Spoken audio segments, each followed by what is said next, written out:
కట్టుకుందేమో వాళ్ళు పర్సనల్ దీనికి వాళ్ళు చేసింది ఏంటంటే redevelopment of the resort at Rishikonda resort in Visakhapatnam district. And ఇది పచ్చాబద్ధం. So they have lied to the people. Redevelopment of the resort అంటే ఉన్నదాన్ని పెచ్చులు తీసి రెనోవేషన్ అంటాం తప్ప మొత్తం కట్టేసి కొత్త బ్లాగులు క్రియేట్ చేసి దాన్ని అనం. ఇదివరకు సంవత్సరానికి 7 కోట్ల ఆదాయం వచ్చేది.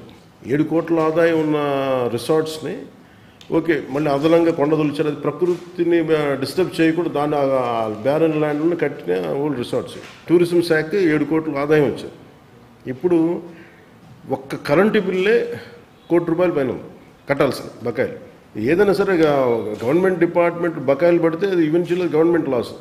164 కోట్లతోటి 2 ఫేజులు చొప్పున ఇది redevelopment of the existing resort అని స్టార్ట్ చేసి దాన్ని మొత్తం కూలగొట్టి 8.48 లక్షల క్యూబిక్ మీటర్ల మట్టిని తీసేసి అది దాంట్లో కూడా డబ్బులు చేసుకున్నారు. అది ఇంక మనం అది పట్టుకోలేము. అది Transco, GVMC, horticulture, tourism, furniture అంతా త్రూ లేపాక్షి ద్వారా బిల్ రేస్ చేయబడింది. ఎక్కడ కూడా వాళ్ళు అసలు లేపాక్షిలో ఫర్నిచర్ డిజైనింగ్ లేదు. Then how the hell they can get it to raise the bill through Lepakshi. 453 కోట్లు పెట్టేస్తే పెచ్చులు ఉడిపోతుంది.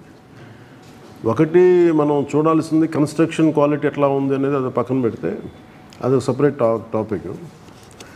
ఒకసారి ఒక ఇంజనీర్ చేత మన క్వాలిటీ కంట్రోల్ ఒకసారి సేఫ్టీ ఆడిట్ ఒకసారి చేయించాలి.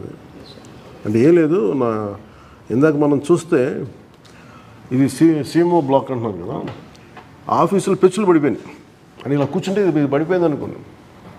అది ఒక సబ్స్టాండర్డ్ ఏదైనా ఉందా లేదా అనేది ఒక సేఫ్టీ ఆడిట్ అయితే జరగాలి.